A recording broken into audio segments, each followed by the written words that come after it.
Hi everyone, I've got a little bit of a road trip today, and the reason is that we've sold the M3. I'm taking it back to where I bought it. I know the guys Scott and Chris at SRK Cars in Milton Keynes, and they always said when we bought it off them, if we ever wanted to get rid of it, they would have it off us, and they've given us a good fair price for the car. So a little bit of a road trip down towards Milton Keynes. I'm going to try and do a little bit of teaching and explaining things on the drive on the way down. It's not very often that I actually got to drive this. It's effectively my wife's car. So hopefully there's a little bit of a section quite near to SRK that's got some nice country roads, and we'll probably have a little look at some handling and some positioning for corners. I'm going to try and do that whilst we still get to use this thing.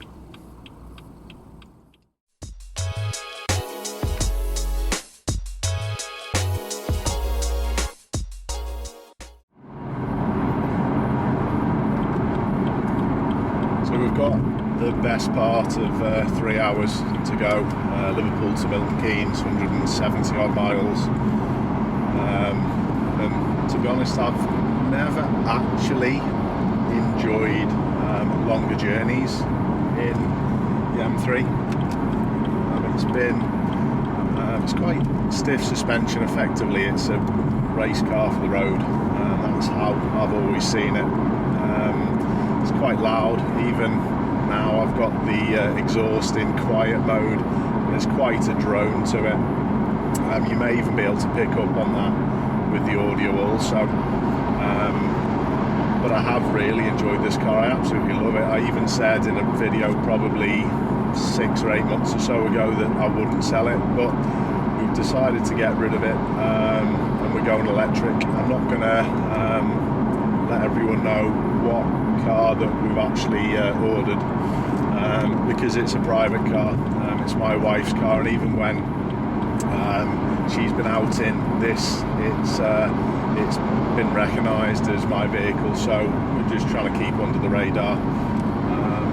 But we have bought an electric car. There's a little bit of a wait for it at the moment. We're going to be waiting another number of months. We actually thought that it was going to be delivered mid-November, but there has been a delay, so it's going to be a little while. What I'd like to talk about first of all, though, with this car is the difference between cruise control and limiters. Now, we've got the both on this vehicle, and they're really designed for use at different times. What I would probably say is that cruise control, when it's nice and quiet, is the go-to. That's what I would say.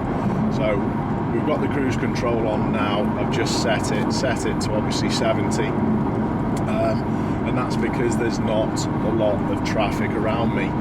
There's little adjustment to do, and with the traffic that is around, I can quite comfortably manage the spaces whilst keeping at a steady speed, and that's really, if you don't use cruise control, that's what cruise control does.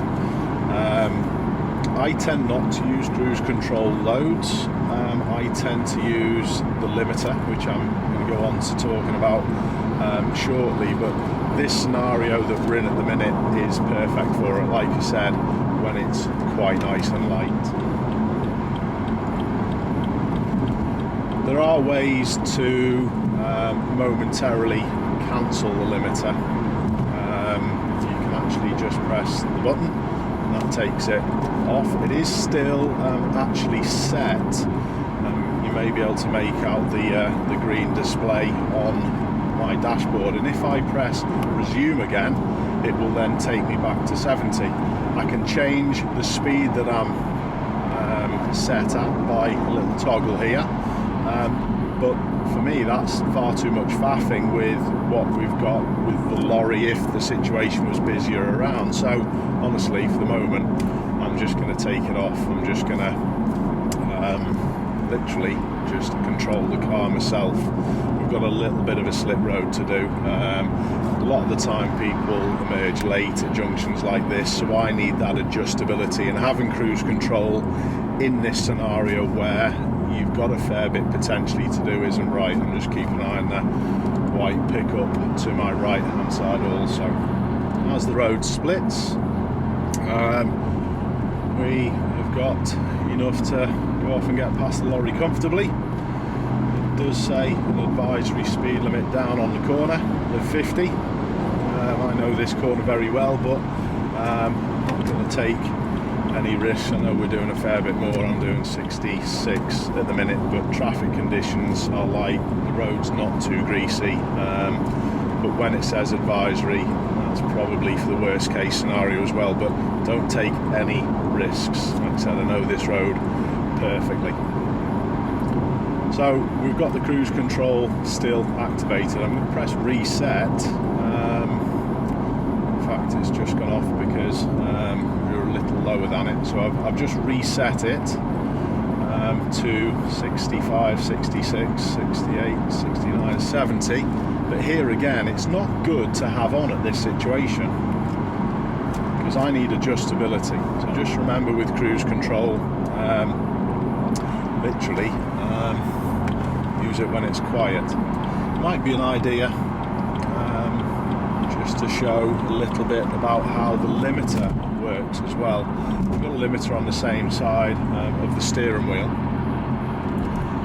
and it works in a similar way. You activate it, but rather than it keeping you to a set speed, it just limits your top speed and you're still in control with the accelerator pedal. So it means that you've got the luxuries of backing off the gas and adjusting your speed, but you're not really just set and just going headstrong into particular problems. So I'm just going to get rid of the cruise control. I am just going to overtake this one. I'm not going to sit and trundle in the middle lane, not overtaking people. I'll get on with things.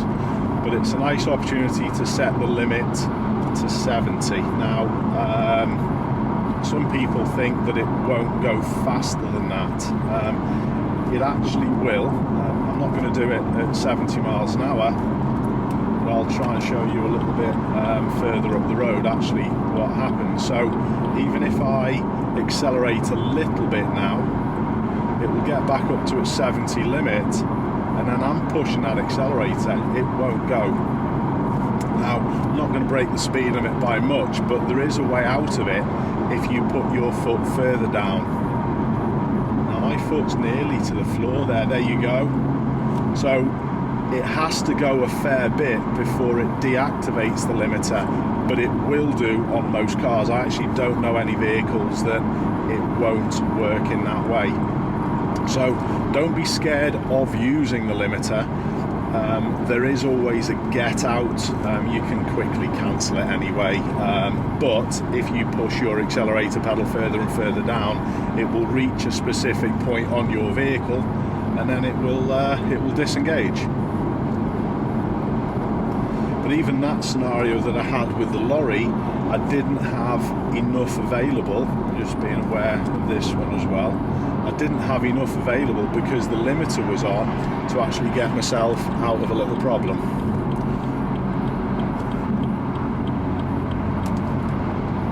So that is potentially a downside to having it on, but very rarely will you need extra gas to get yourself out of a problem. Notice what I did with the other vehicles there that were emerging. I just backed off, made sure I knew whether I had an escape route to that side, and when I did have an escape route, I helped out by moving across. So here we are, back set at 70, and if I want to slow down, it will obviously work. I don't think that Audi was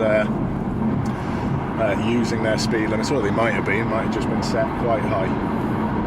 Do you use cruise control or do you use a limiter? Or don't you use either? Please let me know in the comments.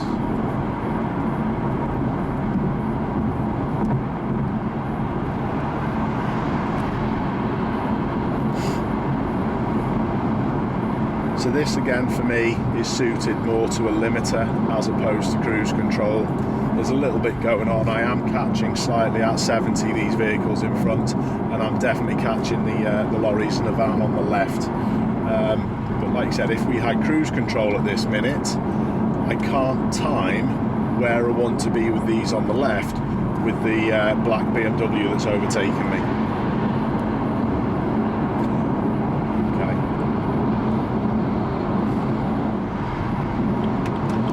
What are the benefits of using the limiter though? Well,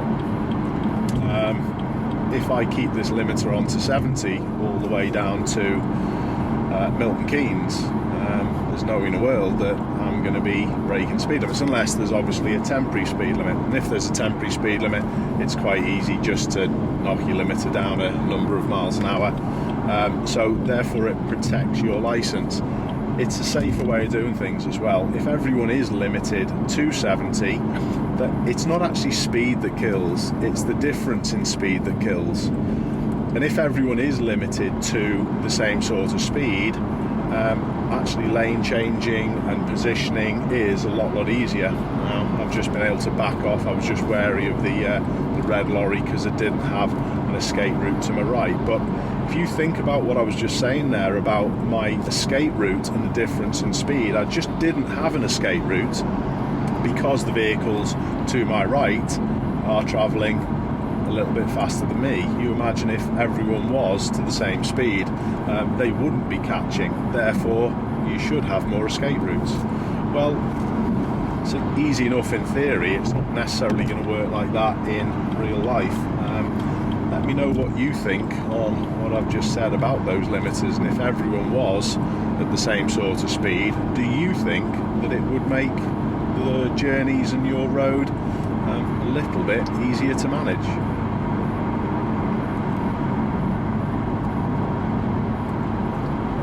So anyway, I'm going to wrap that little bit up for now. I am going to stop off and press record a little bit further up as well. Like I said, there's a few little things that I would like to go off and talk about while I get a chance to go off and do a road trip. So thanks a lot for watching this little episode. I hope it was helpful. Let me know what you think in the comments and how you go about using cruise or your speed limiter. Keep safe, and I'll see you soon.